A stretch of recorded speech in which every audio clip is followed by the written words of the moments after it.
All right. Should be live. We are. We're live. We're live with another unplanned live. So I've been doing my best to try to start making more and more shorts, try to interact with folks a little bit more, and I've been trying to post on my community tab as much as I can. I realize that there are some who enjoy some of the content that I make, and I also realize that there are some that could care less.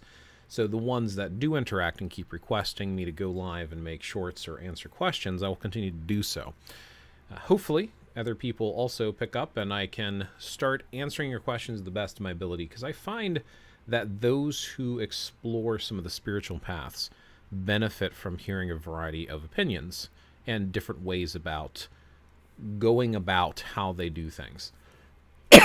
What I mean by that is finding new traditions and new concepts for applying their spirituality. One of the things that I've been thinking about doing videos on again is the difference between living your path and practicing your path. I've done videos on this before, but I think I need to expand upon that because I feel like that might be beneficial for some. However, top of mind for me today is the fact that I keep wasting a lot of time on TikTok. Now, I make videos on TikTok as well, and I was like, TikTok does all right. Maybe I can do some shorts for YouTube. It doesn't take that much time and that much effort, so I've been trying to do that as well. But I keep hearing recurring themes, and I feel like you get a lot of bloat out in the online presence when it comes to different forms of spirituality, and it doesn't matter the spirituality. You just have a lot of people filling it with personal experience, but not clarifying that it's personal experience. And I think it causes confusion, it misleads folks, and it has folks repeating that information. I've also noticed a tendency for folks to regurgitate information without knowing where it comes from, and they are willing to get into fights and arguments and accusations with other people over this hearsay BS that they had picked up on. One example of a theme that I keep hearing a lot as I hear a lot of people talk about Norse paganism. Now, don't get me wrong. It's not exclusive to Norse paganism, but considering some of the major areas I personally like to study is Scandinavia due to my history and my ancestry. And then, of course, there's the Druid Reconstruction Revival stuff, likewise due to my ancestry. And then there's some of the Asian traditions, just due to the fact that I have an interest in it. I have no heritage connection there. I just like it. And I think that's kind of the point that I try to reiterate to folks. And the argument stems about whether or not a practice is an open practice or a closed practice. Now, I always feel like I have to preface this by saying my opinion, but quite frankly, regardless of what my opinion is on whether or not a path is opened or closed, is no one's damn business. And if they disagree, they're welcome to it. You're welcome to your own opinion. But I'm going to share my thoughts anyway. When it comes to practicing any form of spirituality, you don't owe anyone anything. It's your path. Do whatever you want. You can study paths that other people say are closed to your heart's content and adapt it and make it your own. You can mimic, you can copy, you can read, you can research, you can adjust and adapt anything you want so it fits you. In fact, if you go back, depending on the society, a lot of people do that. We even see this today in some of the monotheistic paths, like even Christianity. Well, we have all these different denominations because people don't agree on how you should practice. Not agreeing on how things should be practiced is commonplace. It's part of being human. And finding your own way of doing things is also part of being human. This ties into the practicing a path versus living a path.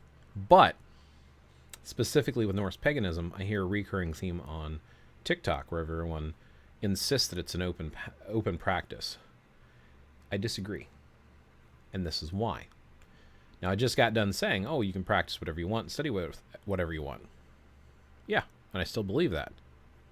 Doesn't mean that Norse paganism is an open practice. In fact, it's not a practice at all. What do I mean by that? It's not organized. It's not an organized religion or faith. Norse paganism is a label people choose to give themselves. That's it. All Norse paganism means, calling yourself a Norse pagan, simply means that you are basically focusing your study on a particular area of the world, a particular culture or ethnic group, which is the North Scandinavians people, anywhere from Denmark, Sweden, Norway. And when you do that, you might be tapping into your own heritage, your own past, your own ancestry. Now you're connecting with your ancestors. Or you may just like it and have a fondness for it. Like I just mentioned earlier, when I study stuff from China or Japan, and I try to study some of their spiritual stuff with Taoism, Chan Buddhism, Zen Buddhism, Shinto. When I'm looking at those things, I'm looking at it from an outsider. I'm looking at somebody else's culture and heritage, and I'm applying and adapting it to my own worldview, which again, I think is human nature. If you practice or study anything, you're adapting the teachings from other individuals and other experiences, even if it is part of your own culture and heritage. Like if let's take being an American, for example. You're brought up to think of religion in a certain way, how you be spiritual, how you practice. The culture and your family raises you how to do that. So even with those influences, you are still going to come up with your own way of doing it. If you are if you're a member of a church, or were, doesn't matter, the way that you practice or your parents practice could vary, and then the way the people in that church group practice could be different as well. Now, the reason I'm also saying that Norse paganism is not an open practice, because it's not a practice, it's not an organized group, it is literally just people labeling themselves. Now, in some cases, you do have some Norse pagans that are part of what's called a hof. A hof would be the equivalent, in some ways, it would be similar to a temple or a church. Similarly, you have stuff like in Wicca, you have stuff in witchcraft, and some of the modern folks that identify with vampirism that will say their group they call a coven. In Druidry and Druidism, two different paths, they will refer to it as a seed group or a grove, as an example. So you have Hoff when it comes to heathenry, for some. So if you practice with a group, okay, then it is an organized practice. Now, is it an open or closed practice? That depends on that Hoff. But on a whole, everyone's pushing, Norse paganism is an open practice, but they're ignoring the fact that it is quite literally a borrowing or a theft from cultural traditions. You have people that are labeling themselves like this, and they are learning a few things. Now, some of them get really deep into it. Some of them do have that heritage tie to it, that it's part of their ancestry. And some of them don't have a heritage tie to it, but do it respectfully. So I'm not like blanket statement talking about everyone, but I am going to say that there are enough individuals that will take pieces out and they change and twist how it's practiced to fit their own needs, and they repeat the simple stuff without doing the effort to research and adapt. You see this with usage of words. You'll have people say skull to say hello. Skull does not mean hello. It's actually skål, and skål means bowl. You'll say it when you're drinking as similar. It's similar to someone saying cheers. But you don't greet people by saying it. But a lot of people will do that, and that's their big thing. And everyone wears a Mjolnir necklace that is claiming this. And they're saying stuff like bloat. It's actually blot. And blot translates into, blot translates into sacrifice. So instead of using the terms in their own language, they're borrowing actual words from an actual language today, which is in some sense they're like stealing or mimicking it. You'll have some people speak up and say that's part of that culture, and say, well, you can't really do that, you're using that wrong, that's a cultural thing, because all of these stories and all of these deities are from the perspective of that particular culture group. And I'll tell you right now that you're going to find people that don't care. They love the fact that you're trying to embrace their culture and making it more readily available for others as well as themselves. My own family love the fact when people embrace their culture. Now, my family also loves when I try to speak Icelandic because I'm family. So maybe it would be mildly different, but that's just talking about the language part. But talking about some of the cultural traditions, this is where it begins to shift between open and closed practices. When you start taking from cultural traditions, it's literally how the people live. In America, we as Americans have a tendency to separate out spirituality from everyday life. But in Scandinavia, or in ancient civilizations, you will notice, if you research or if you speak with others, you will notice a tendency for people to live their paths. A lot of these things that people are trying to do when they call themselves a Norse pagan are literally copying cultural traditions that are not necessarily directly related with religion or spirituality. Even in America, you have a lot of people who will put up a tree in December and do not do Christmas. Both atheists as well as religious people of different groups and pantheons. And not understanding that when you take your approach to spirituality can cause confusion and misinformation. Not to mention the fact that, hello, Sor Lisbeth, welcome to the stream. Welcome to the live. Good to have you here. Hello, the Dusty Dud. Good to see you as well. Welcome. So when you start practicing a new path that's different from how you were raised, people will do one of two things. They will look for the culture and try to mimic it, which then will piss off people that those are cultural traditions of. Or they will literally continue to do the way they were raised to do spirituality, and they will tack on the names from this group that they are starting to research. And I see both specifically in Norse paganism. It's not unique to Norse paganism. You see it in Buddhism, you see it in Hinduism, you see it in all sorts of different practices. Taoism, they butcher Taoism in America. Like, we have no concept of what Taoism is because it is so ingrained in Chinese cultural traditions that without having the full concept or being raised in that society, we are going to have a skewed view on what Taoism is. You'll see the same thing with Hinduism. So much stuff is borrowed from Hinduism. Like, people will say, oh, that's karma. You don't really understand how karma works, but you're going to throw that around all the time and adapt that. I'm focusing my chi. Yeah, you don't really understand the three energies of the body, Jing, Qi, and Shen, and how they interact and work with each other, which is fine, but don't go around telling everyone this is the way that you do Taoism when you don't fully understand how Taoism is and you haven't been raised with that culture. This is what I'm talking about as far as making it your own, but if you're going to share with others, share resources and let folks know it's your opinion. Let them know from your studying, from your research, or your adaptation. The other thing I've been seeing a lot on TikTok is these people talking about how they're open practices, so they're gatekeeping who they're calling gatekeepers. But they're only targeting individuals who are Scandinavian. So if someone's from Sweden or Norway or Denmark, it doesn't really matter. If they're from those countries and they say, you can't, you can't become really a Norse pagan. This is our cultural traditions. You can't pretend to be that when it's not part of your heritage or your culture or something you weren't raised in. Some of them believe if it's not part of your biology, you can't do it. Others believe if you're not raised in the country, you can't do it. Now, that's not everyone.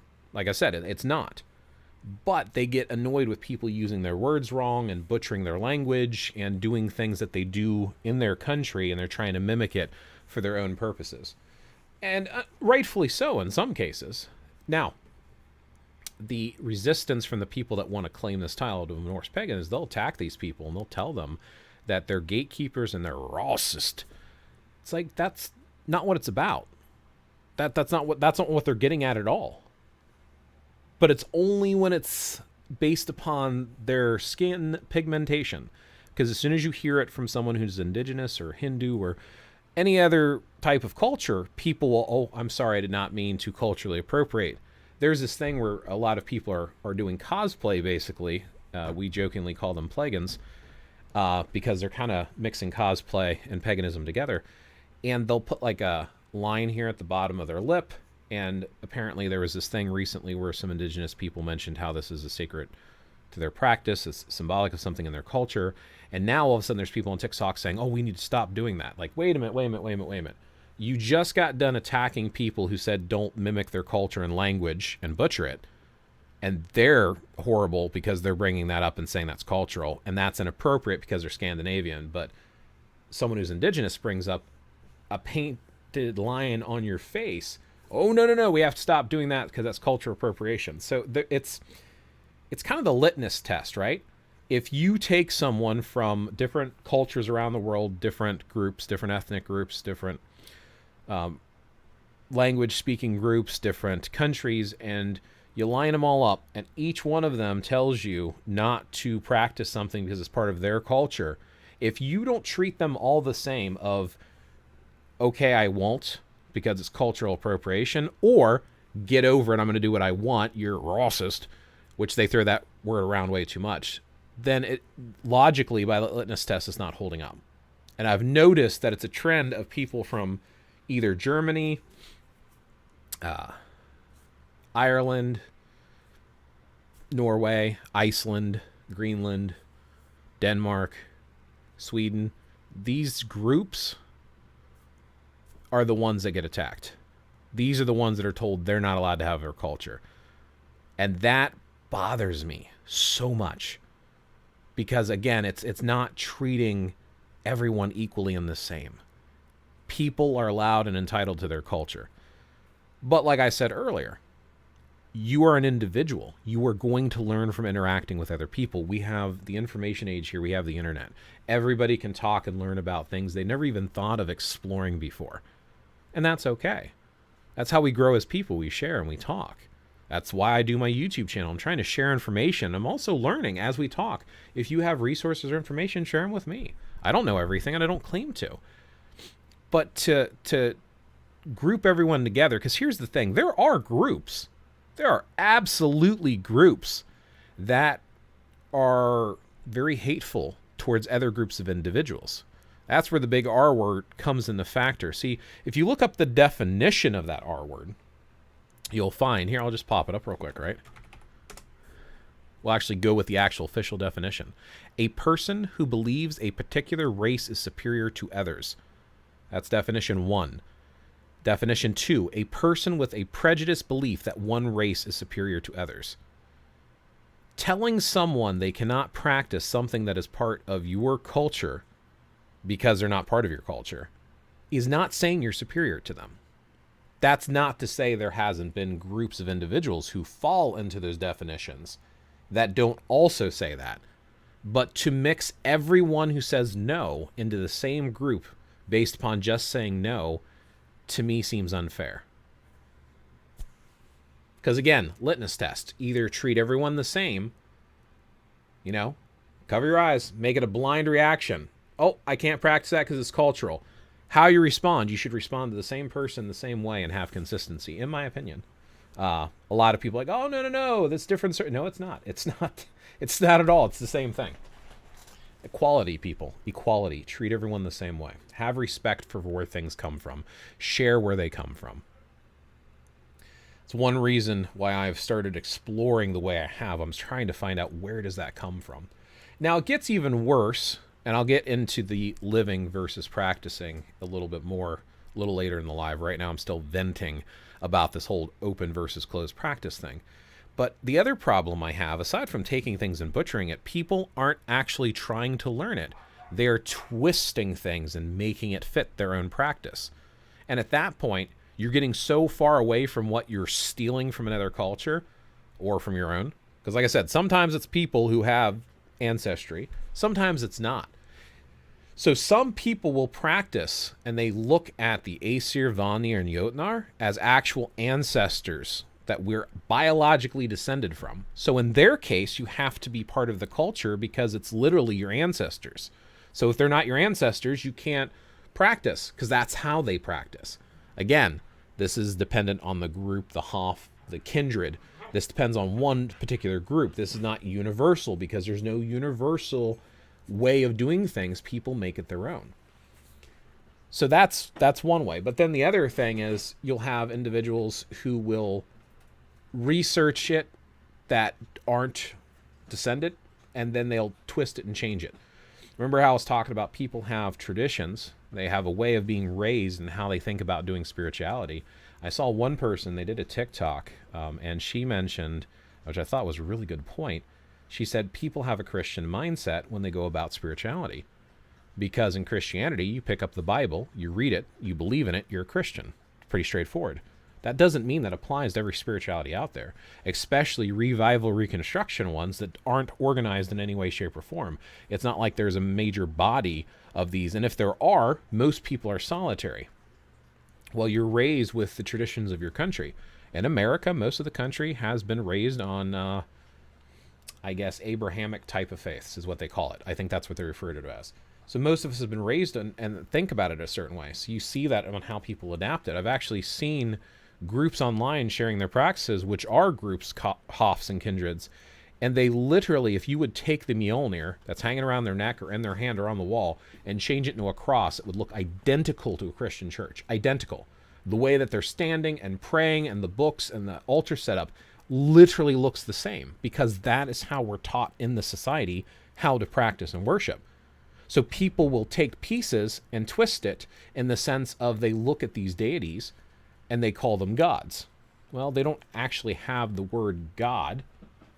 Aesir, Vanir, and Jotun are actually groups, kind of like tribes, and considering they have interbred and had children and family trees, that shows that they're probably most likely the same species, potentially.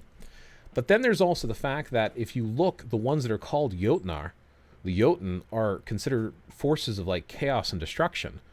But there are groups today that worship Loki. Loki is a Jotun. Even though he's treated as like a blood brother to Odin, he is a Jotun. He is chaos and destruction. In every story, every saga, every Edda, he is always the epitome of what is causing the chaos and destruction, but people are worshiping him. This is a being of negativity, and they try to claim there was cults to Loki back in the day, but there's no evidence to support that. So why are you making that claim? And again, if you want to make your own thing, but are you really worshiping Loki, or are you changing what Loki is and trying to make Loki your own thing so it fits you? You see the same thing with Odin. Odin is like the big one that drives me nuts, because everyone's like, Odin's the Allfather. Odin doesn't care about you. Odin's about his own knowledge and power. Doesn't mean you can't venerate or revere Odin, but you need to understand what kind of being this was. If you read the sagas and Eddas, like literally he is killing people and forcing himself on women, because that's the type of deity he was. He is secretive, and he is always trying to better his own lot in life. He's given up an eye for knowledge and wisdom, and people ignore this stuff. Sometimes I see that with Druidism. It reminds me of an Episcopal Christian service, to be honest. Right? Seriously, like you see it in a lot of places, because again, we know what we know and how we were raised by society. Hello, playing Dota and listening to you. Hello, Alum. Welcome to the live. Dota is a pretty good game. I'm actually more of a League of Legends type of person myself. I know Dota came first, but yeah, it's a good game. But thank you for tuning in. Feel free to jump into the conversation at any time and ask questions. But yeah, with practicing, the reason I'm bringing up Odin is a lot of people don't realize that there's actually a saga, and again, references, right?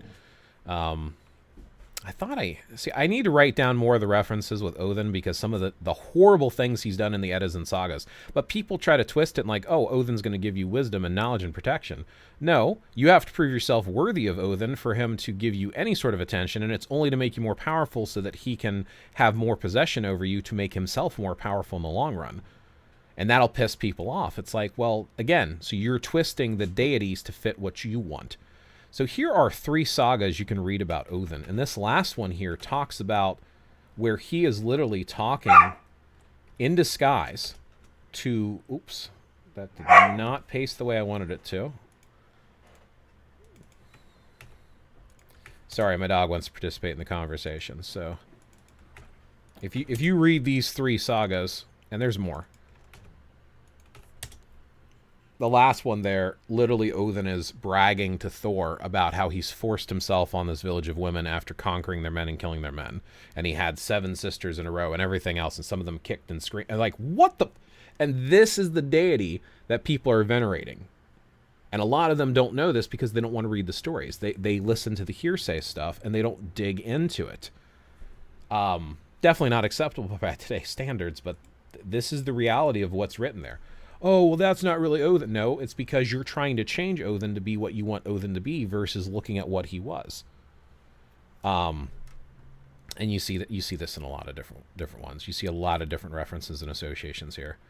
This is also probably why Thor was such a popular deity, why most people probably wore a Mjolnir around their neck, is because he's the protector, and he is usually shown as maybe kind of a little on the slower side. He misses some stuff, but he's always the protector. He is always the one that they fear.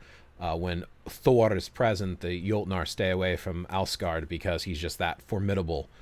He didn't even have Mjolnir the whole time. Like, just by himself, Thor is powerful. Red-bearded, red hair, just a powerful deity. So is Odin a bad deity? I wouldn't necessarily say a bad deity, but Odin is one of those you have to be careful with because Odin's out for Odin first. It's not that Odin does not care. Odin, in one of the stories, actually is credited for being one of the creators of the earth. There is a creation story with Odin, Vili, and Ve, and basically Odin got jealous of Ymir and killed and slaughtered Ymir, and with his corpse created the earth. His eyelashes created the border between Midgard, Earth, Midgard, and the other realms, and the oceans are his blood. That's why it's salty, and the mountains are his bones, and like all the stuff. Like they built the earth out of Ymir, so we're actually technically formed from Ymir's body. They took an elm tree and an ash tree and created the first 2 humans, Askir, which is ash tree, and Embla, which is elm tree, and created the first 2. Now, some people debate this is where the Christians got their story of Adam and Eve. Others debate that the Scandinavians wrote this based upon the stories of Adam and Eve. So it's like it's their version of it. So we don't know. But that's the thing. This is all stories written down through sagas and eddas. There is a story with Odin, and it's one of the 3 I posted, where he takes a sharpening stone, and and there's these like 5 or 6 farmers, and he sharpens one of their sides, and it's the sharpest they've ever seen. And he said, and they all want the magic sharpening stone, and he's in disguise. They don't know who he is. He's a wanderer with a hat and a staff, and he's covering his face. And he says that, I can only give it to one of you, and he throws it in the air, tells them to catch, and they fight and kill each other over it, and they all die. And he picks up the stone, walks off, and smiles, and he says, I guess I got a few more warriors for Ragnarok. Just killed random farmers because they were willing to fight so that he can claim them. And again, he plucks his eye out to get his uncle, because his uncle, Mimir's well, to drink from the well of wisdom to get knowledge and foresight of the future, and then later cuts off his head, keeps it alive to give him advice. Like, some of the things Odin does is super shady. So bad? Maybe. But again, people don't look at this. They just try to make Odin, he's associated with war and magic and stuff and knowledge, and he'll give me magic, knowledge, and war stuff. It's like, I think you're twisting that a bit. It also seemed like from these Scandinavian countries that the Aesir, Vanir, and Jotnar, like, first of all, Jotnar were not worshipped. I don't care what people say about Loki cults. There's no record of it. And if you have evidence of it, send me the links, because I've seen no evidence that Loki was worshipped at all. It's the Aesir, basically your sky deities, your higher justice ones, the warriors that are over things. And then you have your Vanir, which were the deities of the people, of the lands, the crops, and the trees. So, yeah. You have your Aesir and your Vanir, and the Vanir were kind of closer, but we don't know a lot about what they did because they didn't write it all down. And even when Iceland wrote a lot of it down, even when they converted to Christianity, they now have stories that they kind of twisted into Christian stories because you don't give up your culture. And that's my other point. People will practice based upon the society they're raised in because that's all they know for practice. And not everybody becomes a scholar in the religion they join. So when they convert, they're going to keep doing the things they were doing. Look at Iceland today. Take Christmas, for example, okay? So those of you who followed me for a while and have seen my stuff, you know I'm Icelandic American, basically. My mom was born in Iceland. Yes, she was raised here in the U.S., but she was born in Iceland because my grandfather was stationed there during the war. My grandma and that side you can trace them back to Iceland for like all the way 900 CE when they came from Norway, like Icelanders. So literally my mom was born over there. So even though she was an American, she's like first American. I'm like, in a way, first generation. So like that stuff, I love the Icelandic stuff, and I dig into it because I want to know more about what my family might have done, but looking at their traditions. So they don't have Christmas. People will say they do, but they technically don't, because they have an old name for the winter solstice, which is Yule. To this day, they call it Yule. Now, they translate Yule into Christmas, so it's okay, it's basically Christmas. If you go to a translator and try to translate Merry Christmas, it'll be Gleðja Jól, which they say means Merry Christmas, but it's actually for the winter solstice. And they do it on the 24th. They didn't do it on the 25th. They haven't stopped doing that. And some of them will do trees, some of them won't. They don't do stockings over the chimney. They put shoes in the windowsill. And when the Yule lads, because there's 12 of them, which foreigners will call the 12 Santa Clauses, they'll leave fruit inside of the shoes, because not all sorts of fruits grow on the island of Iceland. So it's a special treat for the kids. So instead of candies and stockings like you see in America, you have shoes and windowsills, and you're hoping to get a fruit like a fresh orange or something that they don't grow natively on Iceland. So it's like, again, they don't give up things they've done because this is what they do because of the cultural stuff. But they still do it during this time of the year, and people have adapted some of it because it's important. Also, by the way, you also need to get clothes every year for Yule, because if you don't, there's a giant cat, and I can't remember his name, he'll come and eat you. And I remember every year growing up, I would always get clothes. Every year my grandma would buy me clothes. And I don't know for a fact, but I'm assuming it's because it's a cultural thing. I don't think she was trying to protect me from the cat per se, but maybe she was. She just never told me about it. I don't know. She did tell me and my brothers about Grilla. And Grilla is supposed to be like the mother of the Yule lads, and she would come and eat bad children. So in American culture, you have Santa Claus, right? And you have lumps of coal he'll leave you if you're bad. But in Iceland, you have Grilla who will come and snatch you up, put you in a sack, and take you back home and cook and eat you. And I was raised on, me and my family were raised on those stories from my grandma, or in Icelandic, Amma. Odin seems kind of like narcissistic a little bit. Yes, and that's my point, the Dusty Dead. People don't read and look that up. They don't ask these questions. They hear Odin, they hear what he's associated with, and then they start venerating Odin and praying to him. And it's like, I don't even, from what I can tell in Scandinavian culture, it doesn't seem like they separated out religion like they do in the United States. The United States, it's more like your religion is done during worship days, but you just kind of go about your daily business. So you have to define your religion, and you have specifically to go to your church to practice, pray for your religious day. Didn't seem like that in Scandinavia. Scandinavia, it seems, from what I can tell, from my research, see, I'm prefacing this. I'm not telling you it is. This is UPG type stuff here. It seems like it was part of literally everything they did, the way that they did it. They talk about these Scandinavian deities as you worked with them. You didn't pray and venerate them in the same way you do with the Christian God. Instead, you make yourself worthy of their attention by living a life that would honor them. So you honor them through deed and action, and everything you do, from your craft and way you treat others. There's a story called the Havamal, which some people pronounce Havamal, but I'm pretty sure it's pronounced Havamal is the proper way to pronounce it. And it's a poem, and it talks about how you're supposed to treat others, and it translates to something like the words of the wise one or the words of the one-eyed or something. And they're basically saying it's supposed to be wisdom from Odin is what they claim.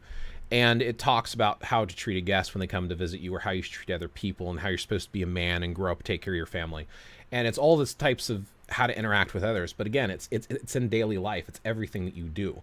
So it's not like you were whatever, because they didn't have a name for it. That's the thing. They didn't even have a name for the religion in Scandinavia. They just were. They didn't start giving it a name, which, by the way, you can look it up, heathen, which translates to heathen, until Christianity started to be introduced. Before that, they didn't have a separate name. Even today, some of the people try to call themselves a gothi, which is a priest. Back then, it was the name for their chieftains of their tribes, or their clans, or whatever. So gothi means both priest and chieftain, because, again, it was one and the same. It was part of everyday life. There's even some evidence, archaeologically speaking, of altars inside households. And it is rare that you have large temples that had an altar space. So it was very much a personalized path that you lived. And the only type of celebrations you did were gatherings with friends and family for the festivals during the seasonal holidays.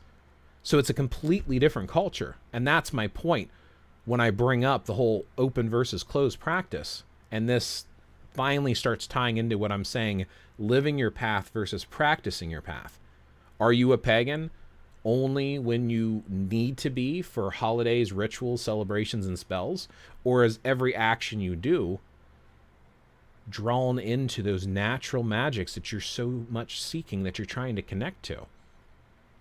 Going outside and watching the wind blow through the trees, or watching your garden grow, interacting with your pets and seeing the connection you can have non-verbally with a living being in front of you, plucking your freshly grown tomatoes from your garden, or harvesting your herbs that you've been growing and then using them in part of your everyday life. What about how you sing or paint or dance? Is there something of a more ethereal and spiritual nature deep down in the way you are manifesting your inner strength? Some people, like in Druidry and Druidism, they call it Awin or Emos. I believe, I can't remember what they call it in Scandinavia. I know there's a name for it too. They make a big deal about it in modern practice, where you're basically pouring your devotion into your blolt or your sacrifice. So they'll take like mead, an alcoholic beverage, something expensive, and they pour their devotion into it, and they pour it out to the deities as a sacrifice, because they're putting that, and I forget, there's a word for it, and I can't remember what the actual term is, and I'm sorry. Sully, can you please not scream, sir? Thank you. Oh, here's that creation story that I was trying to look for.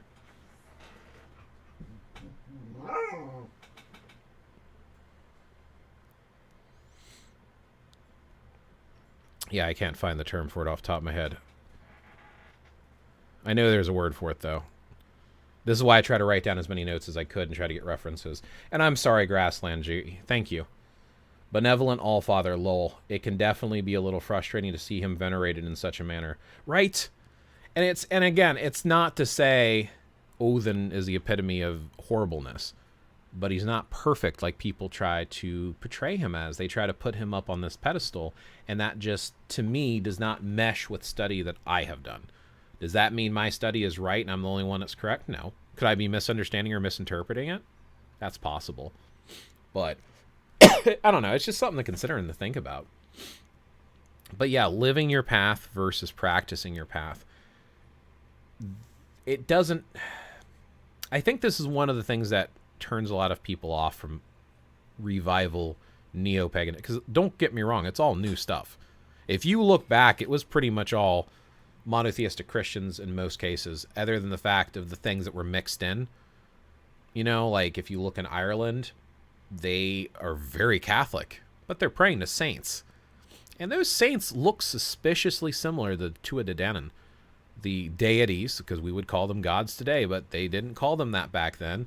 In Old Irish and stuff, the Tuatha De Danann, the children of the goddess Danu. Look at Brigid, the goddess Brigid. Look at Saint Bridget. Very similar. Look at Cornelius, Saint Cornelius. Compare him to Cernunnos. Very similar. So it's like, did they really give up their practices? Because in the in Ireland and even Wales or Gaul, France, right? They don't have a creation story. There's 2 fake creation stories floating around about a tree and a seed and a horse, a river horse, but those were actually, I've actually found those, and if you want links to it, I can show you. They were made by college students. They theorized and created their own thing, and then it got spread around as a creation story. There's no creation story for it. So technically speaking, there's no reason that you can't have the Tuatha De Danann, the gods of the old Celts, also existing at the same time as the god of the Christians. In theory, you could technically have both. Or in Ireland, they have this tradition for Imbolc, which a lot of the pagans will celebrate as Brigid's Day, in February 1st or 2nd. I like to do 1st because if you look at the wheel of the year, it makes a perfect wheel if you separate it out appropriately. So think about it, right? January, no holiday at all. February 1st, major holiday. March 21st, minor holiday. An equinox, solstice and equinox is always on the 21st. And then you can literally see no holiday, major, minor, no, major, minor, all the way around the year, which is why I also tell people Samhain is on November 1st. It is not October 31st. There is not a holiday by the pagan reckoning in October. November 1st. And then after November, we have December 21st, which is the winter solstice. It matches perfectly if you do it that way. But anyway, Imbolc, they would have a tradition where they would lay a cloth out on like the bushes, and they allowed the morning dew to collect on Imbolc, and then they would take it in the house and let it air dry, and they would use this as a healing cloth. Christians would do this, have a healing cloth for St. Brigid. You can't tell me that doesn't resonate with how neo-pagans would go about their practices. The idea of a blessed cloth from the deities or saints, and then using that for healing purposes just from it being outside on a sacred day. I mean, come on. But you see this a lot. If you want to find traditions, look at the cultures, which is why I'm telling you it's a cultural thing. All of this is cultural. So if you do have people speaking up about that's cultural, there's a reason for it, and they're not trying to attack you. They're just trying to explain to you like you are literally doing cultural traditions. Thought you might be interested. Interested in that he talks about Lion Man deity from 40,000 years ago. I never heard of that one. I haven't either.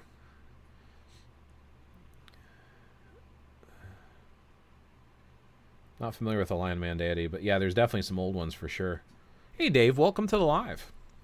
To be painfully honest, I think for myself I've lost sight of what I'm supposed to be doing on my path. I say I'm Wiccan, but I've no one to practice with, and that's how I was trained. Understandable, and let's talk about that. Let's shift the conversation, because this is supposed to be question and answer as unplanned talk anyway. I just needed to vent about people with closed and open practices. Grassland G, solstices, equinoxes, and midpoints. And obviously it depends on which one you're going with grasslands. When I say the Wheel of the Year, I'm mostly talking about the ones that the Wiccans adapted, as well as some of the modern druids and druid-like individuals, which is also another interesting thing that I wanted to point out specifically with Samhain, because people also argue it being on the 31st, which I've mentioned just a few moments ago about it being November 1st and why I consider it November 1st. But if you look at it from an Irish perspective, the word Samhain, S-A-M-H-A-I-N, is... So, yeah. Sully, please, sir. People will say Samhain, it's actually Samhain. There is some misinformation that people say it's a deity. It's not. It's an old Irish word. It's actually the word for the month of November. I'm serious. That's literally what Samhain means. Now, other people, it means end of the year. But it is November. Samhain means November. You look it up if you don't believe me. Type it in the Google Translate. Look up the old Irish word Samhain. October 31st has a name, which is still practiced in Ireland today. Ihahauna. Ihahauna is Halloween. Like Halloween traditions in America come basically from Ireland. And Ihahauna basically means the eve of Samhain, or the eve of November. And I will type that out for you as well, because Ihahauna does not look... that word that I just put in the chat, that's Ihahauna. It's Irish. No, I do not speak fluent Irish. I looked up a couple words. I looked up Irish people saying those words, and I tried to remember it. So, Blaze, I sent you a message before the Lion Man message. Did you see it? I see Othen kind of seems a little narcissistic, and then I see you saying thought you might be interested. I do not see a message in between there, so if it didn't send, I'm not sure why. It's really bizarre. Is there a way to... community moderation?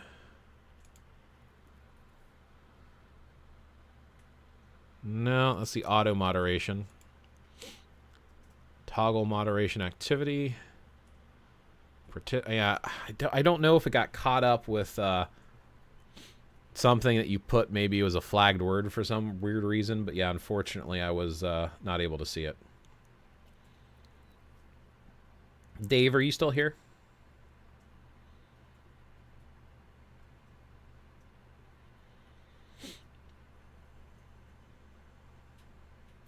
If Dave Early, I believe it's pronounced Early, it could just be Earl.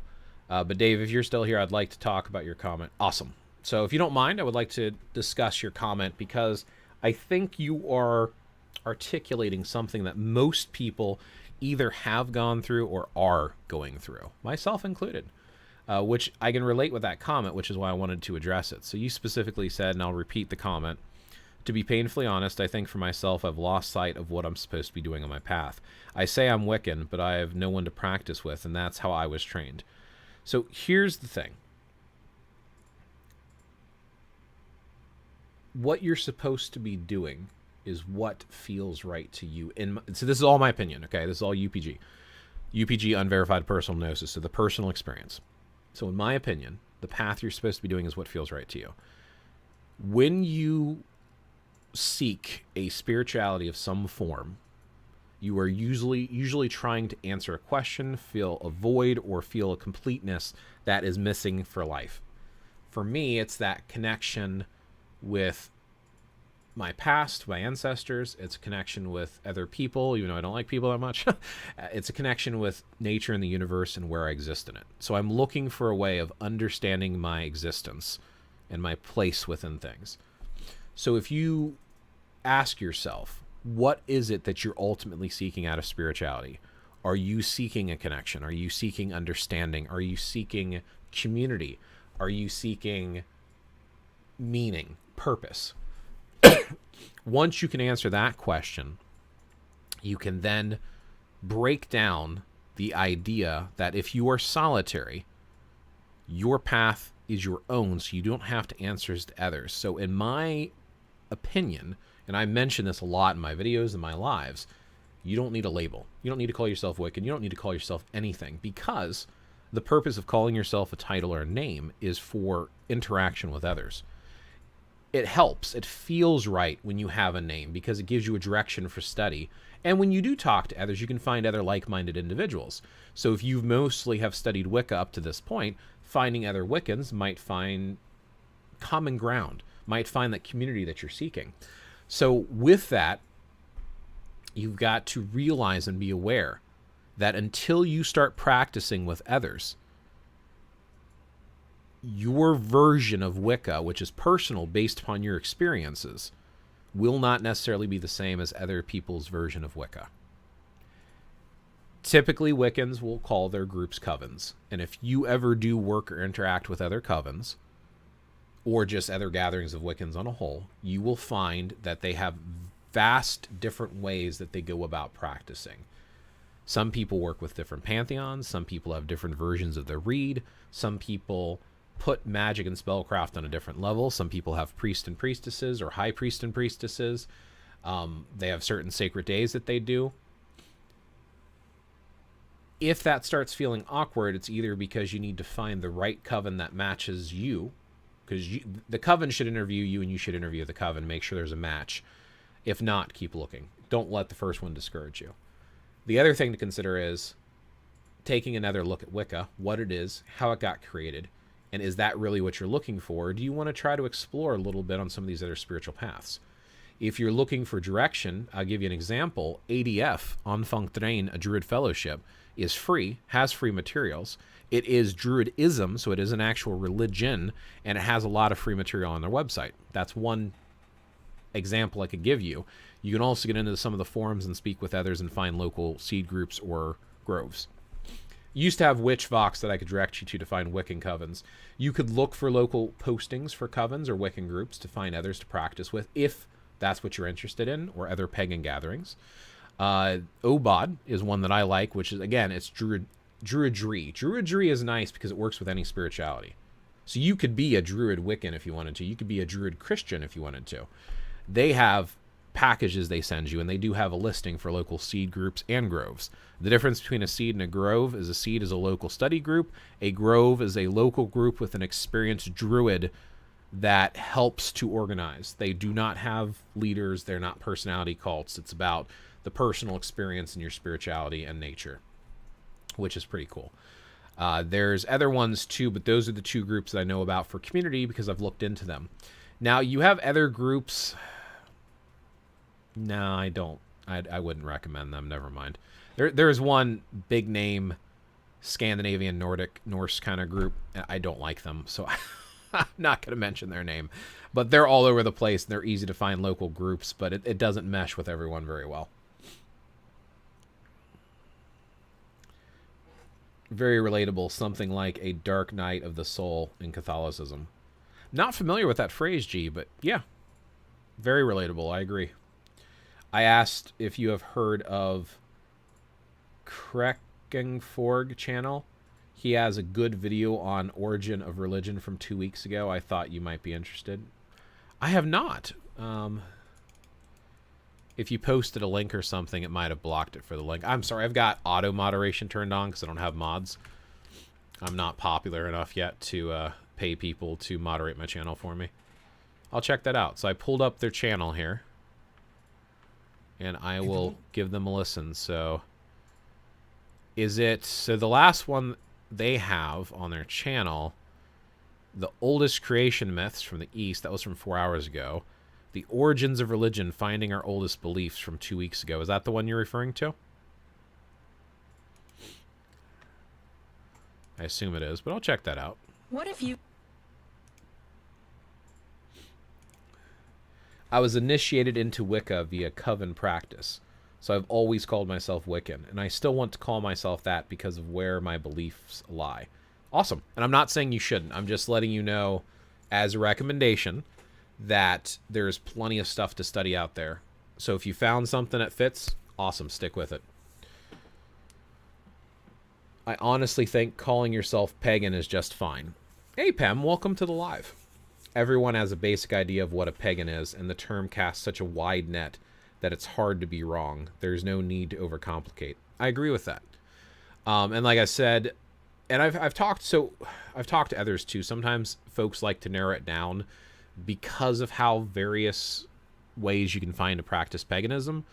If you do say something like Norse pagan or Wiccan or Druid, you start finding a similar study group. So if you have someone who studies Irish Druidry, revival, it's all revival. Okay, we don't know what the ancients used to do. All of this stuff is modern, and I can tell you right now, most of the sources aren't older than the 1800s. Very rarely will you have stuff older than the 1800s with some of the items that fall into the umbrella term pagan. And with that in mind, because there's so much written, there's so many different cultural things, knowing that someone practices something similar, like let's say you're doing Slavic paganism and you're studying about Perun, right? And you find someone else who calls themselves pagan, and they find out that this pagan is doing something with Zeus.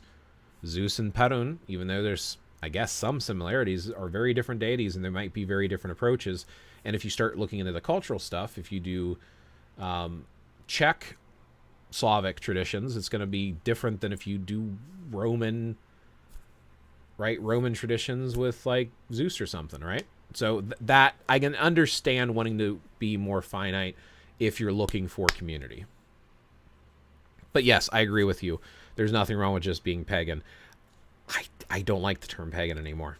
For me, I'm just spiritual. Maybe eclectic. I like eclectic. Mix and match, do my own thing because that fits. And maybe I can throw in some other weird words just for fun. But honestly, at the end of the day, I'm just me. I'm just spiritual.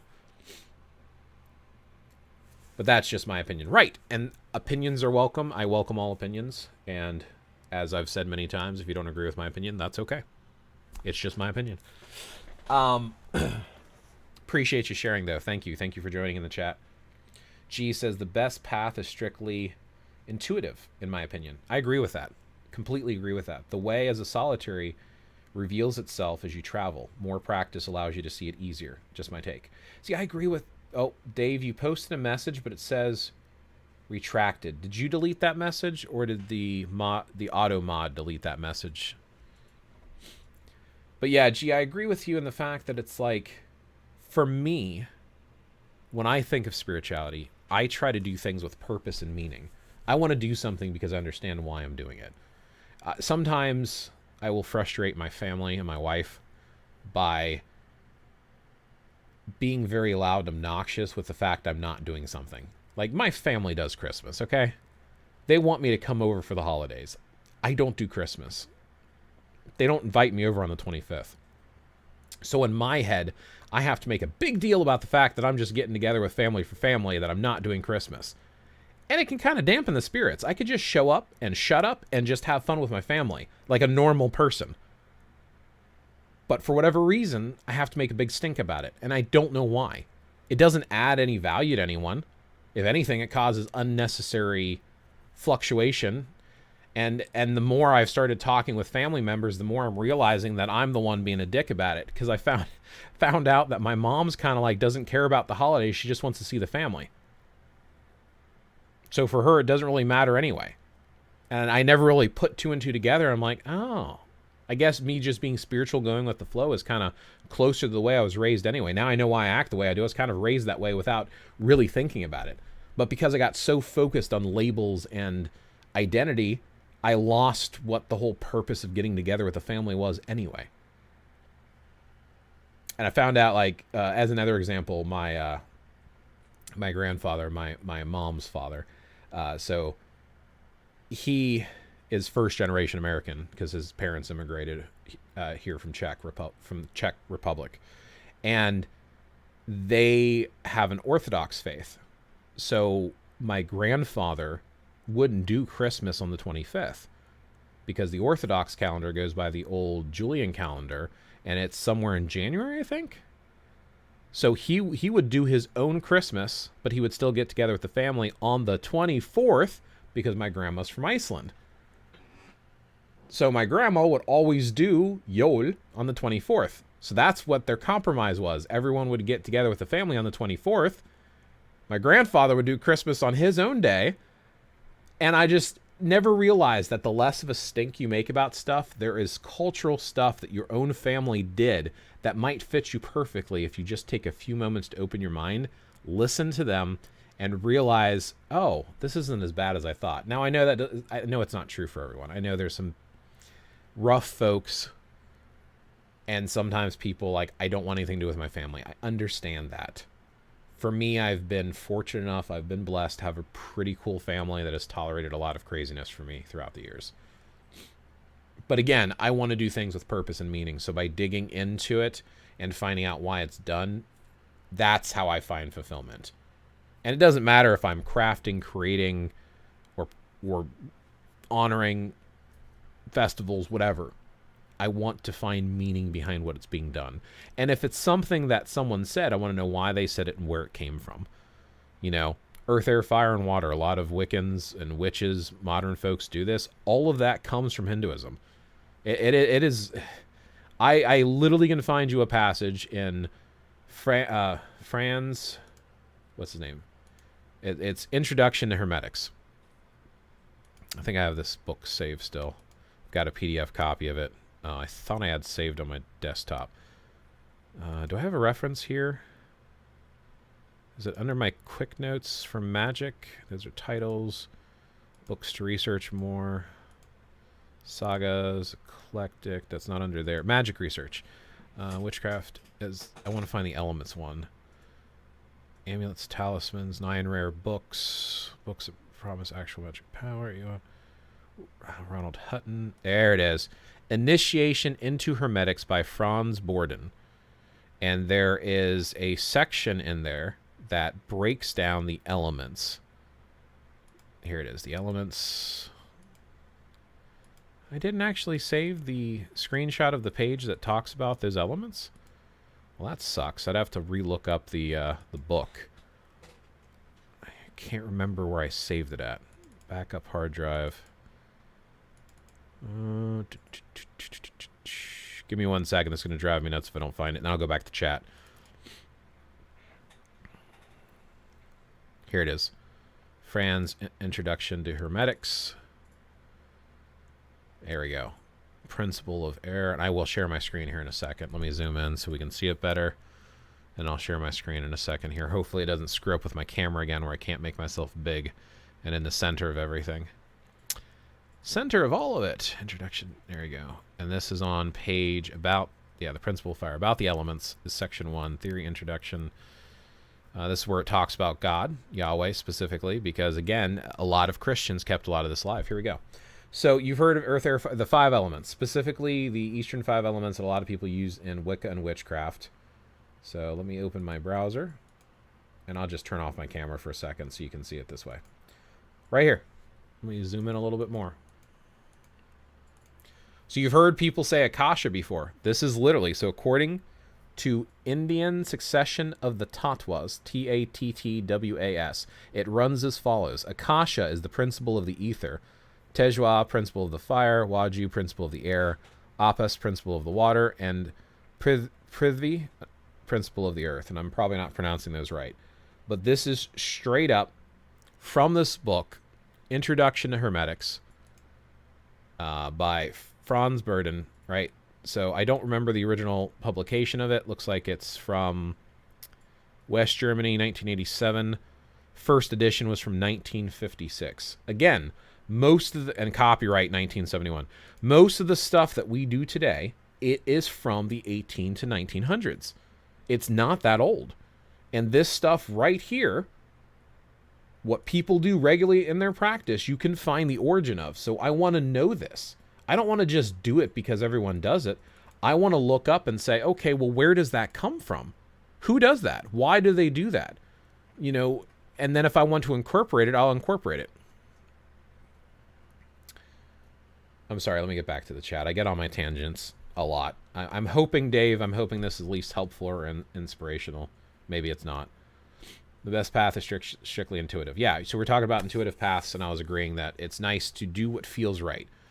I feel at the end of the day, we have that divine spark inside. We know what feels right. And if we follow that intuition, I think you can't go wrong, in my opinion.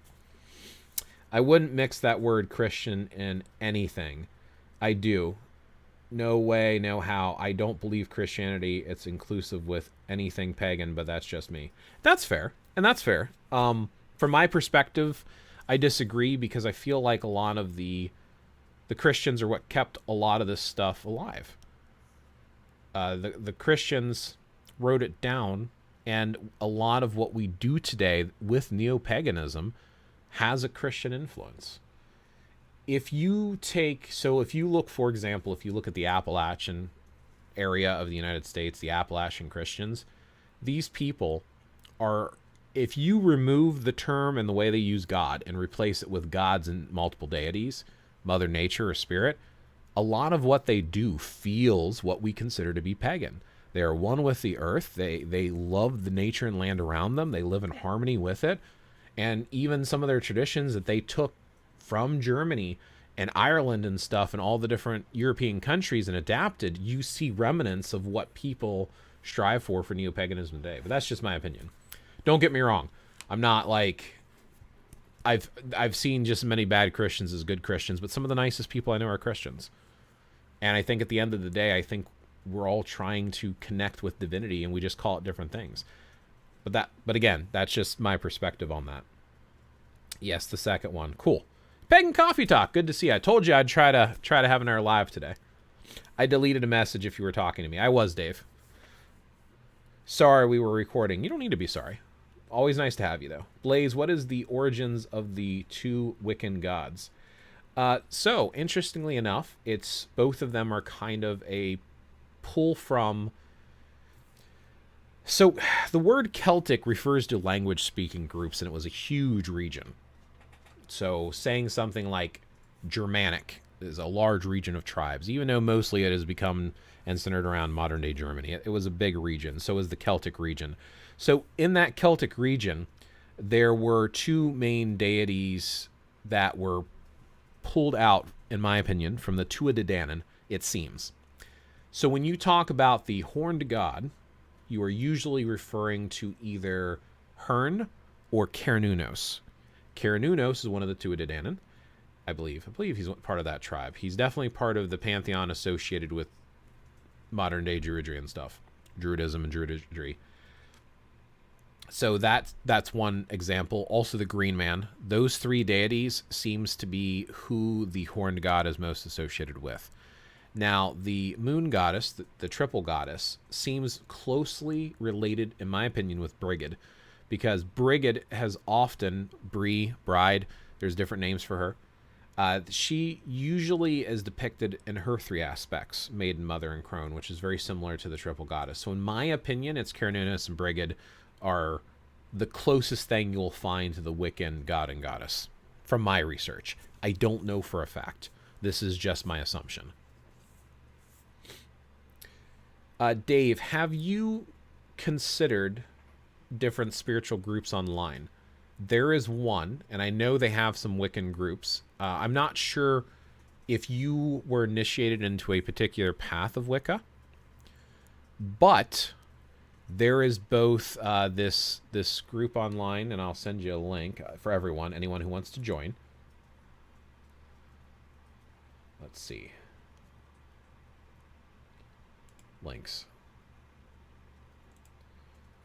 So if you do join through this link, I get credit for finding people, but it's called Pagan Space, and they've got some Wiccan groups on there. They're actually pretty nice, most of them, and you have various folks, but you might be able to find some connection on there. There's also, because I think that's what most of it's about. I think that might help if you find others who are on a similar path that you can bounce ideas off of. I feel like when I feel lost, having someone else that's in a similar situation to kind of bounce ideas off of each other in the past has helped me to right myself to feeling right again in my spirituality. And in my opinion, that might be something that you're missing if you feel like you're lost right now, is being solitary can be difficult. And if you can find the reinsurance in your path or in nature itself and the responses you get from divinity, awesome. And if you struggle with that sometimes, like we all do, every one of us do, myself included, sometimes reaching out and finding others that are on a path similar to yours and reaffirming your belief by having someone else believe something similar can be kind of empowering. It can feel awesome. In fact, Pagan Coffee Talk's on here. Pagan Coffee Talk actually has a Discord server if you want to join them. And correct me if I'm wrong, but Pagan Coffee Talk, aren't you a Wiccan? I don't know if it's the same Wicca, because with Wicca, like many spiritual beliefs, like I was mentioning earlier in the live, people adapt and adjust things, and there's various paths out there. So you have like Alexandrian Wiccan, Gardanian Wiccan, Dianic Wiccan. Like there's a whole bunch of different types of Wicca. I'm sorry, I said Wiccan for some reason. I meant to say Gardania Wicca, Alexandrian Wicca, Cornelian Wicca, and Dianic Wicca, and a couple others as well. But the point is, sometimes you will have different groups, and if you find them, you can find that they celebrate and practice mildly differently. I found a very interesting article that kind of breaks down the difference on them and how they focus on different things. Like Alexander Sanderson or something used to be a Gardanian Wiccan, and he broke away and focused more on the female aspects of the goddess, apparently, or something like that, if I remember correctly. But there's definitely some different traditions and stuff and reasons they do those, and finding someone of a similar tradition could also help and benefit. Because like I said, if you find a Wiccan who practices different than you might just butt heads, potentially.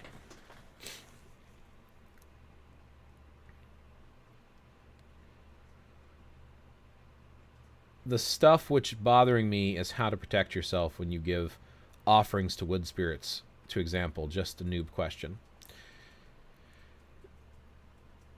Nothing wrong with that. Protection varies greatly from tradition to tradition, culture to culture. I mean, if you're doing an offering and you don't feel comfortable and you feel like you need protection, my first instinct would be to advise, are you sure you want to offer to the wood spirit? Or is it something else that's near the wood spirit that makes you feel like you need the protection from it? In that case, there are various different techniques you can use, and there's just so varied that it's kind of hard to come up with just one.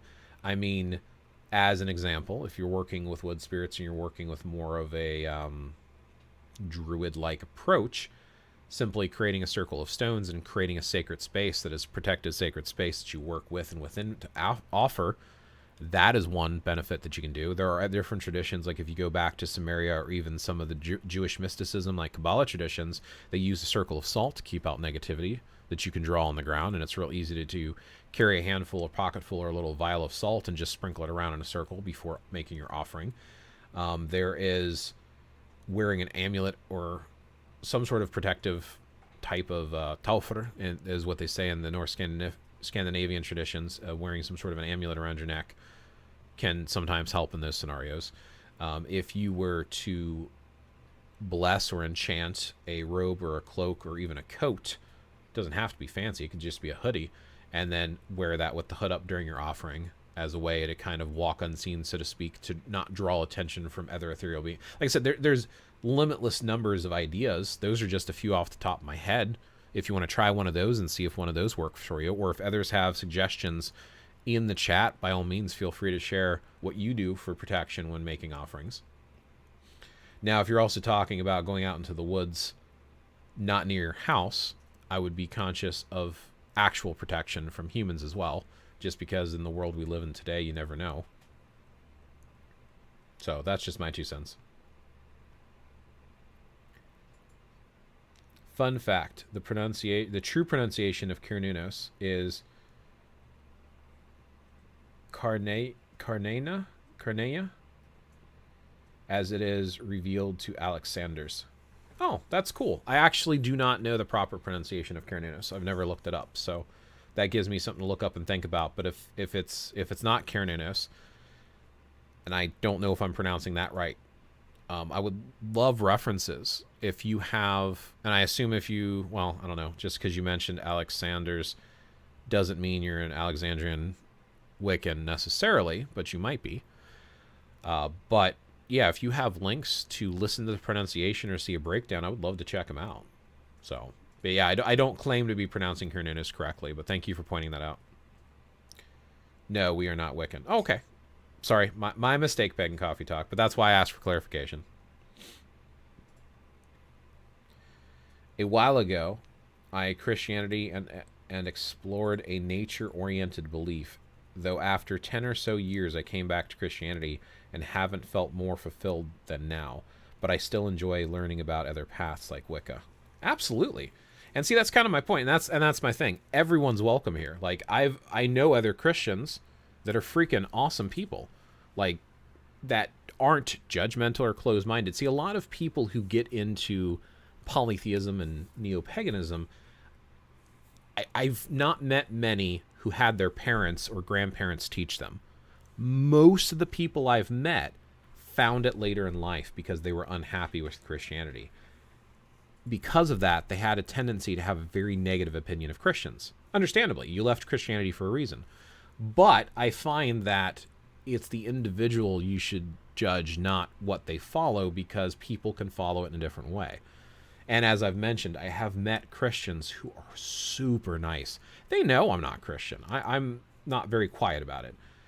They're still super nice to me. They don't care. They think I'm on the wrong path, but that's my choice, and they're willing to let me make my blunder on my own and find what works for me. I've met folks that would like literally give me the shirt off their back. So, but again, I've also met some very judgmental and hateful people that are Christian and like, oh, you're going to burn in hell. Like, they go nuts with it. So it depends, but it's the individual. It's not the path.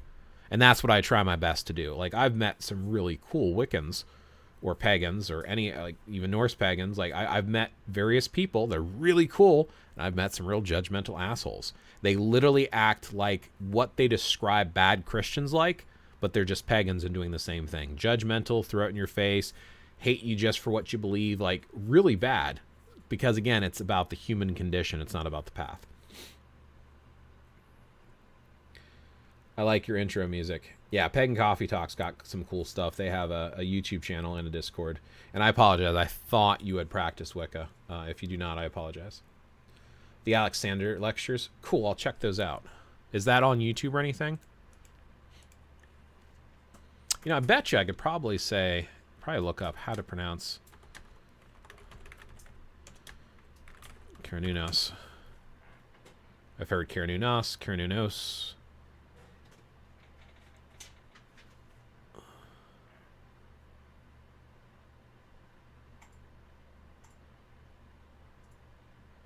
Yeah, I don't know if I trust some of these videos that are popping up. Just because it's online doesn't mean it's right.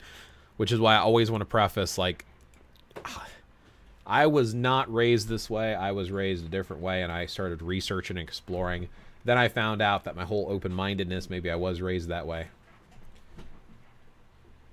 Carnena, like that. Carnena. Someone may have made a PDF of it and made it available online. I don't know. Oh, it's in a book. Okay. Thank you. Just like it looks. Yes. Carnena. Interesting. I'll have to write that down. Put that in my notes here. Because now I'm kind of curious if that's the only way folks pronounce it, or if there's other ways of pronouncing it. Yeah. Yeah, there's this one of the websites that I saved for Carnena is this one here, and under pronunciation it says coming soon. So one of the things that you might run into is, yeah, depends. Let's see. Possible pronunciation from my live. Dave Early. And let's see. Carnena. Reference Alex Sanders. And it is called Alex Sanders Lectures. Cool, thank you.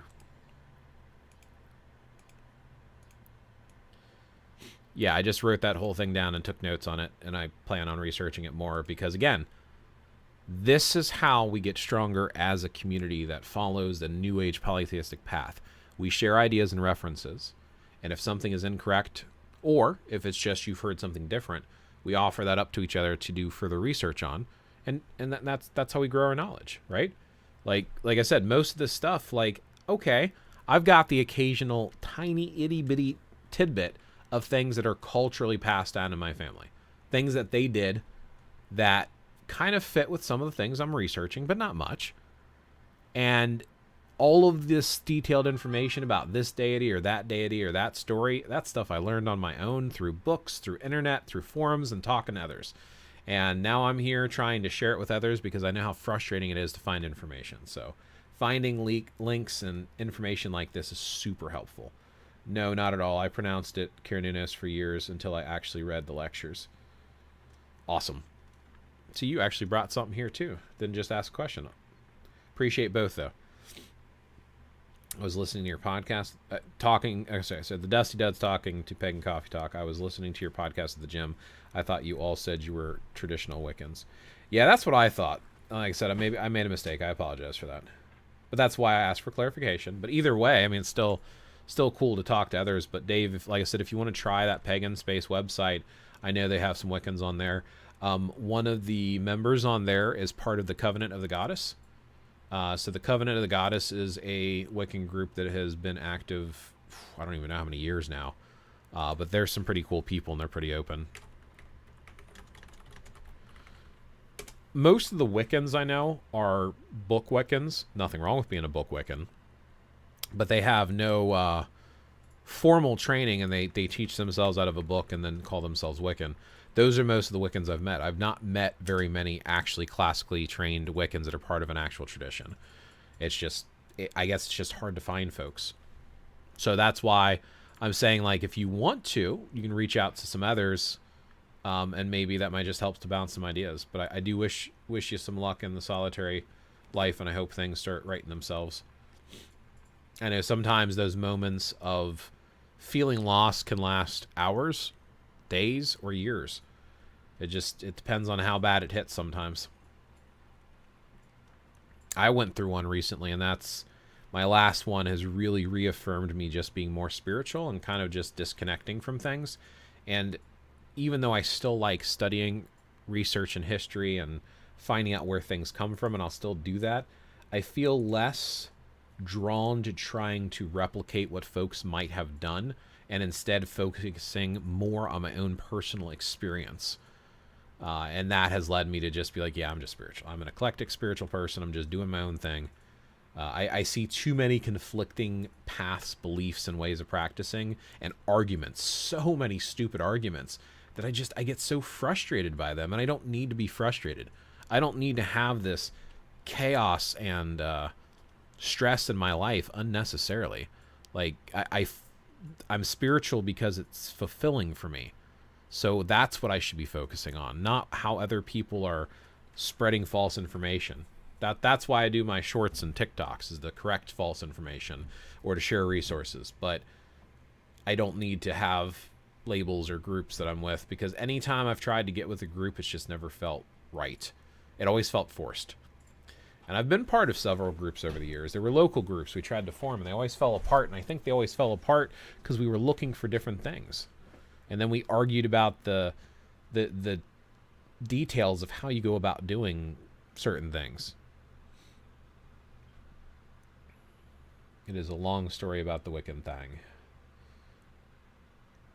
Dave Earl, when my high priestess passed in 2020, sorry for your loss, I became a solitary. Not that I like it, though. I did have a female partner for a while, but we've not practiced in some time now. I think she's moved on. That is always difficult. When it's one of the biggest things that I had as a prerequisite before I even considered dating someone. Being on a different spiritual journey from your partner or significant other, it feels weird. And I've been fortunate enough to find a great woman who's open-minded enough to do her own thing, but it meshes, and at the core seems close enough to what I'm doing that it works. And it has for going on 20 years now.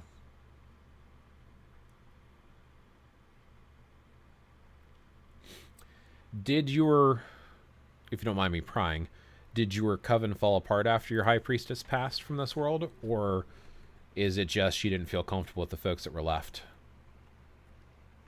In either case, I hope that you can either pull some folks back together, like I said, meet some new folks, because I really do think as humans we like community. I really do. I think we need community, in fact. I think that's one thing I've always looked for. That's one of the reasons I'm doing these lives, too. I'll be honest, aside from the fact that I love sharing information and learning new things like Carnena? Did I say it right this time? Haha, I did. Learning stuff like Carnena, it's like knowing this type of information, learning new things, it's that piece that I'm missing, and then speaking with others that are passionate about this stuff. Now, all of you are coming from different places, you know? We have one person who's at least Wiccan. We have a couple other paths. I know a few folks that were asking questions about some of the Nordic stuff, and some people were asking questions about some of the Wiccan. I'm sorry, I just read above the origin of the two Wiccan gods, so I said Wiccan again. Asking about some of the Druid stuff. And then we had someone in here who mentioned that they were Christian. But that's still, we're finding this commonality of exploring this different types of paths that are of the New Age persuasion, sharing resources and information, and kind of coming together. And this is a type of community here. So hopefully it feels that way to y'all too, and not just me. But that's what I'm going for here with some of these lives, and that's why I have, like I said, if you want to join my Discord, if you want to join Pagan Space or something, feel free to tag along with those. So.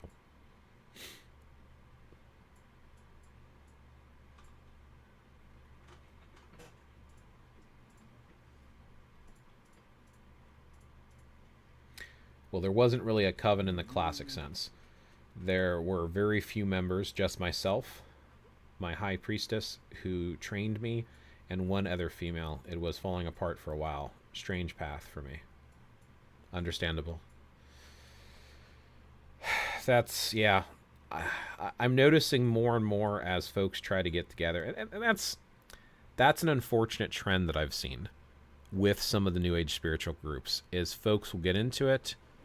They'll study it haphazardly or get in real deep detail for a while. Then they stop reading the books, they stop practicing, and then it just slowly falls away.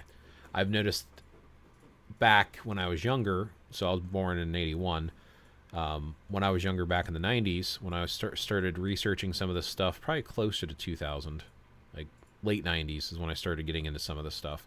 I noticed that there was a trend of females that would get into a lot of these practices, and then as soon as they got married, their husbands typically were not, and they would either burn or throw away their spell books and anything to do with magic, mysticism, or polytheism, and then they would just leave it behind. It almost seemed like it was a temporary trend for some. And I find that as I've tried to find other individuals for local groups, aside from being on different paths, those groups always fell apart. I've been part of at least 3 or 4 different groups, and every single one of them collapsed.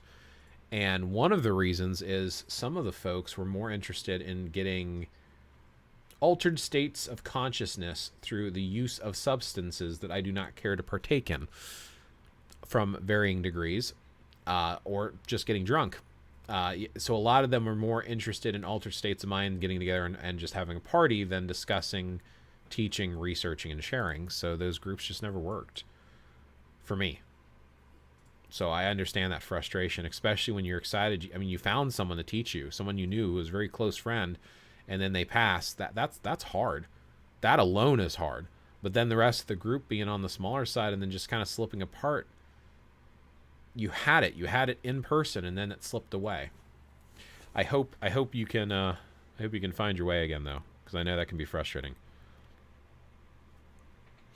My last existential crisis also helped bring me to a more solidified spot. Now my practice focuses on what is pragmatic and intuitive. It also strengthened the bond between spiritual and mundane. I like that, G. I like that a lot. In fact, and I don't know what, if anything, if you label your path at all, but based upon previous conversations with you, it seems that there's definitely a Nordic or Norse, Scandinavian type of an influence. And in my opinion, what you are doing, from my research, seems closer to what the ancestors did. That it was more about feeling your way through it, and it was about that intuition, it was about applying it, versus trying to listen to other people. So I like it. not that I need to. Life, living is my practice and my path. Yep, I love it. I just know that if people approached me and wanted to practice, I'd jump at the opportunity. I will never give up the path. I guess I'm just waiting for the right conditions. I'm always open. I like it. Maybe that's something that might feel fulfilling, is trying to teach. I mean, you went through training and initiation yourself. I assume you have some of the material and stuff. Maybe sharing that with others, maybe that'll fill that void. See, Witchvox was my go-to back in the day. I would have told you to get on Witchvox in a heartbeat, and I think you would find like-minded folks interested or something. But today it's so hard to find people. Maybe Pagan Space. Maybe there's someone on there, at least internet-wise. And if you can find local groups, even better. Now, I do know sometimes you can do an online search. I don't know where you live. I'm not asking where you live. But if you type in your state, or even your city and state, and type in Wiccan Covens, sometimes you can find listings online, and maybe there's a local group that you might find you mesh well with. Maybe. Or start your own. That's my 2 cents. Anyway, I'm not trying to tell you what to do or how to do it. I'm just trying to share ideas, because I hate it when people have to struggle and go through hard times. And you can ask my wife. You bring a problem to me, and I'm going to give you 50 million ideas. It's just how my mind works. I like to try to solve problems. It's how I am. Blaze, I've been feeling too solitary with my spiritual beliefs. There's a pagan church 50 minutes from where I live. They have a YouTube channel, and sometimes I think about going there in person, but in today's times, it seems like I get a lot of political vibes, and everything has to be politicized. I guess you meant politicized. I kind of get burnt out on you either have to be far left or far right. Dusty Dud, you hit the nail on the head. That's the biggest. So me and my wife have been talking about this stuff a lot lately. The problem with political views is the same problem that's with spirituality. It's the extremists that are the problem. Far left and far right folks are nuts. Same thing can be said for polytheistic neo-pagan folks. The extreme ones are nuts. Monotheistic, Christian, Jewish, doesn't matter. The extreme ones are nuts. But when folks step back and take a few minutes to speak, especially those that are kind of in the middle in between, they'll start to realize they have more in common than they thought. And if you do have a politically charged group, it can feel disheartening. I was speaking on a particular Discord, and I found that quite a few individuals on there, some of their comments felt very politically charged, but they weren't opposed to opposing political views. So I found it refreshing. Now, I shared my thoughts that they feel very politically charged because let's face it, when you say a statement, people try to categorize it. They try to say, oh, well, that goes with this group. But I don't know. I really feel like everyone's kind of crazy anymore. So if you can get out of mentioning politics and focus more on the topic and conversation, and stealing from this Discord for a second that I was talking about, attack the argument and not the person. If folks can focus on that, which I've had this conversation with people before, even before the Discord, if you attack the point and not the person, it can become a much more enlightening and pleasant interaction. But yeah, I don't know why the Dusty Dud. I don't know why folks get that way. They get so caught up on what they think is right and wrong and pushing on others that they lose the connection. I think we've gotten used to being behind a keyboard, like not having a camera up or not hearing the like right now. I have no idea what any of you look like or what your tone is, your facial expressions, all of the normal cues for normal conversation. So my responses to you right now on camera might be different than if I was sitting right in front of you face to face, potentially. I hope not. I hope I'm trying to be as genuine as I can because that's who I am. I don't see the point in not being, but the face-to-face interaction is important, but it can also become a charged scenario when you have very forceful or aggressive personalities or opinions in the room. Interesting. Never thought of that. Maybe that's what led you to my channel or to this live today, Dave. And hopefully that works out for you. And if you are around Pagan Space or hit my Discord or catch me in a future live, I'd love to hear how it turns out. And I definitely wish you well in that pursuit.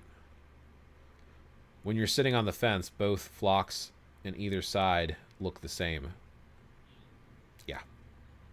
Yeah. Yeah, I've found myself able to see the middle ground in a lot of situations. Like, I've never considered myself political traditionally. And if you take some of my opinions on some big hot topics out there, some of those 100% clearly belong on the right, while others clearly belong on the left. But that's the thing. All of my opinions don't fit on one side or the other. I used to consider myself Green Party for a long time, but I feel like the Green Party are so close to the left anymore. It's like, I just don't like politics. Why do we have to get caught up in politics? Why can't we have just an honest and open conversation? Or better yet, why can't we agree to disagree? I really think people are motivated from a good place. Take Christians, for example, right? When Christians are talking to you and telling you paganism is wrong, which many of them do, not all of them, but many of them do, they're coming from a place of love. They are genuinely trying to save you. How can you get mad at someone for wanting to help you? Now, the way they go about it might be kind of dickish, but if they're coming from a place of trying to save you, and it's out of love, so if they can step back and say, you know, I know I'm trying to save them, but maybe they don't need saving, and willing to accept that we have our own choice and our own right to do what we want, the conversation can go in a completely different direction. And I know it's different when it's family versus strangers. Like, people knocking at your door are a lot easier to be shitty with when they're trying to convert you and get you to join their church versus a family member doing it. But in both places, I think it comes from a place of love. I really do. Assume good intent. Blaze, they have a nice 150-acre sanctuary, really pretty land. I think it's a lot of Wicca teachings, but it's open to all pagans. But I get a lot of far-left vibes. I'm more centrist. So very similar situation to myself. Let me give you some advice. So this is my opinion. This is what I would do in your shoes. I don't know why the dogs have to keep. Hold on a second. So on that side, yes. My green screen, okay? So, let me give you my opinion, the Dusty Dud. What I would do is I would reach out to whoever facilitates / leads the group. And I would express your opinion. Say, hey, I really like your group, but I'm more of an open-minded individual, and I feel like a lot of conversations that get brought up feel very left extreme leaning. Is your group open to not being too political, or do you try to avoid talking about politics? Let them know you feel uncomfortable. And if the organizer leader can't reassure you or makes it feel definitely like you don't belong, you get that information up front, and then you don't have to waste your time. But if you find out that it's just some people are more loud about it, you might find out that, hey, just by reaching out, you might have the reassurance, and you might be missing out on a great group just because of the potential, when in fact it's not as bad as you think. Maybe. Also, I always like to jump into conversations with individuals and kind of throw in some nuggets. Like, I don't want to get into politics on this channel. I really don't. And I'll be very clear. You know, I don't care if you're far right or far left. I really don't. If you're not attacking people, you can feel however you want. You know, as long as you're not physically harming or mentally or emotionally harming other people, you do you. Everyone's welcome here. I really genuinely mean that. I don't care if you're an atheist, a Christian, a Satanist, a pagan, or whatever. Scientologist, I don't care. It doesn't matter. You're welcome here as long as you're going to be respectful, nice to other people. You can completely disagree with everything I say, and I'm perfectly fine with that. I genuinely mean that. So politics gets difficult because I know politics, like religion and spirituality, can get very heated. People can get really mad. You bring up people like Biden and Trump and people's opinions on them, and you can get really opposing views that really get people angry. But I've found, I'll use Trump as an example, and I'm not going to go into details about how I feel about him, whether I like him or don't, or hate him or love him. It doesn't matter. The point being is, Trump, people tend to have a very big opinion. If they care about politics at all, they tend to have a very big opinion of him. And I have met other individuals, and their opinions of Trump was in one direction, which I'm not going to mention, to the extreme. So their opinion about it was very extreme.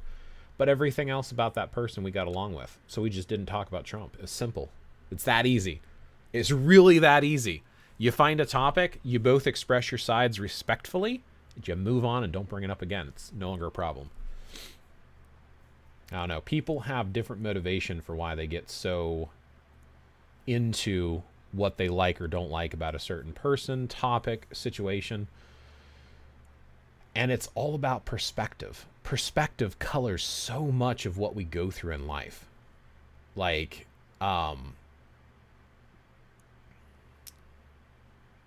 trying to think. There's this thing. Okay. There's this thing, and I'm not going to share my opinion on whether I agree or disagree with it, but I'm going to give you an example scenario. If you take something, affirmative action.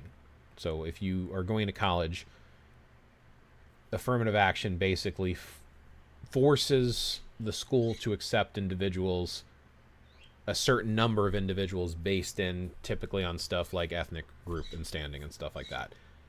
Now, the folks that are agreeing with that will argue that's because it's giving them the same rights. The people that disagree with that be like, but the same rights mean they have the same opportunity, doesn't mean they get special treatment.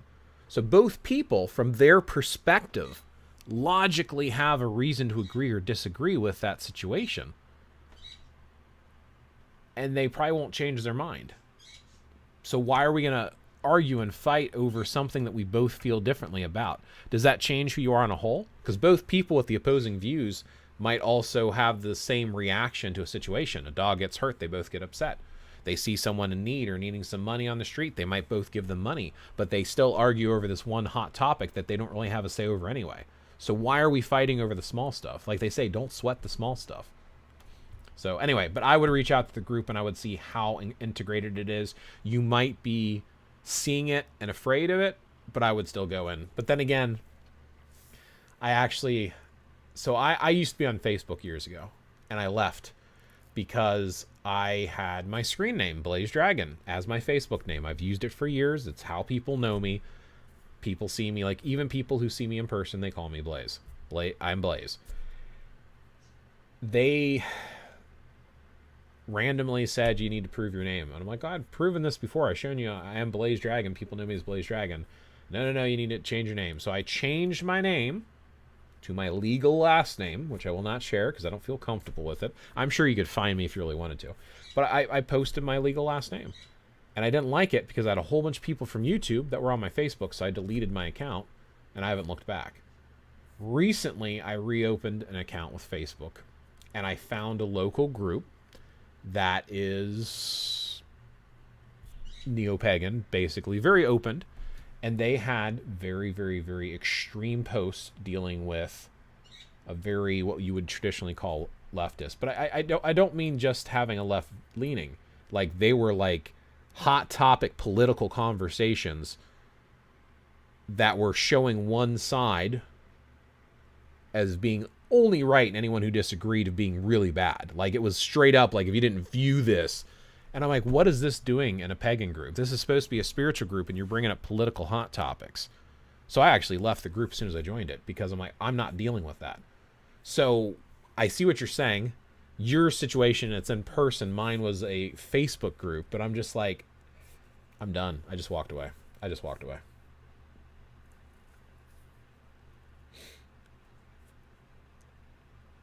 LOL, the grass is always greener, yeah.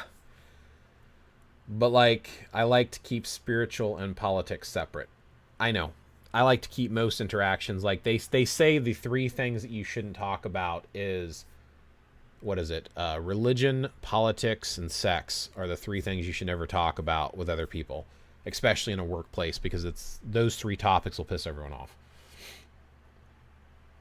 Your words are so wise, it's great to listen to. Thank you, Pem. I appreciate that. I'm just sharing my own personal experience. But I appreciate the compliment. Thank you. Where is politics? There is no spiritual. Where is politics? There is no spirituality. Sorry, grass, not glass. Yeah, I know what you meant. You're fine. The link between politics and religion is through ethics. We get our ethics and morals mainly from religion, not always, and we should be voting based on our ethics and morals. I know. I agree with you, Pagan Coffee Talk. I do. But I think that also comes back to the way that people go about approaching and practicing. So like, and we've talked about this before, right? We were talking about the fact that it's like, so for example, there was a conversation around identity, okay? And I don't want to get too much into this. I don't want to piss people off. But basically people choosing their pronouns. And likewise, this is one of those topics where you can have some people that agree with that and some people who don't. So the question is, which group of people can be pagan? People who think you can choose your pronouns, or people who think you can't choose your pronouns? Does paganism match with one versus the other, or both? This was a great conversation. It was an awesome topic because it showed that it's all about perspective. Some people who feel like you can choose your pronouns are drawn to paganism, because in a lot of the pagan practices, it's New Age stuff. It's about identifying. And you're also, if you're choosing, well, I'm a Norse pagan or a Celtic pagan, or I'm a Wiccan or an Alsatur, or, you know, a Buddhist, or what, like, they're picking and choosing what feels right. And that falls right in line with what feels like my identity or pronouns. Now, on the flip side of that, some people might say, oh, well, with pronouns, words have meaning. You can't just change the meaning of the word, because then we can't communicate. And I'm going to pick my spiritual path to define that so we can communicate over it.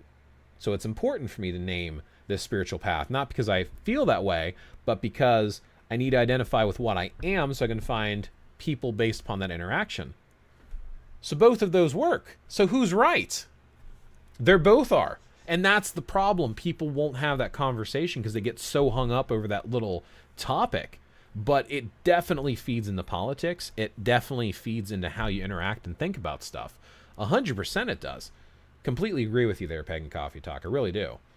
And it's sad because you can have really good people that agree about everything else and they cannot agree on one topic. I've seen friendships end over some of the politics that have been heating up lately. I don't know. I've heard people tell right-wing individuals that they can't be pagan because all right-wingers are Christian. And it's like, not necessarily, because I've heard right-wing people straight up say that religion should stay out of politics because it's a personal choice, because this country has freedom of religion, so you can practice any religion you want. That's part of why. So it's like, again, so how do you justify that? And likewise, I've seen individuals on the left-wingers who are like massively Christian, even though it's supposed to be do what you want. They think Christianity's right. But even with the Christians, it's like some of them think everyone has to be Christian or you're bad. And others are like, I know Christianity's right for me and I think it's the only right path, but you need to make that choice because of the freedom of choice. So again, it's like the same thing, but a different take and perspective on it. So, I don't know. It is definitely mind-numbing sometimes, the spinning around, which is why I try so hard to just be like, this is my view, you have yours, we can agree, we can disagree, that's okay. But at the end of the day, I'm going to judge you on your actions and how you're treating other people, and that's it. I don't care about the rest, because it doesn't affect me directly. Cool. Well, I think we're hitting an hour and 46 minutes. Any last questions, topics, thoughts, concerns? I don't want to just cut y'all off, but I think we're hitting a good point in this particular live where I'm ready to wrap it up and probably end it for the day. But as you're posting your last comments, questions, thoughts, or concerns, I do want to thank you all for hanging out with me. I know some of you have been sitting through quite a bit of my speaking. And as always, these go up on my lives on my channel. So if you get on my YouTube, you can always rewatch it later if you want to. And I have other lives that I've had in the past. So if you want to check them out, always appreciate the support. Let it play in the background, while you're doing other stuff. Let it as background noise or something. And I'm trying to work on some more shorts, just do some quick videos and stuff. So you'll find some more shorts on my channel as well. Thank you. Absolutely. You're most welcome, Pagan Coffee Talk.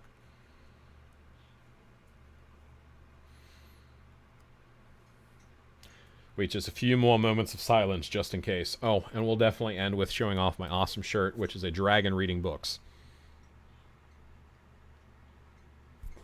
I love this shirt because I love books. I've actually...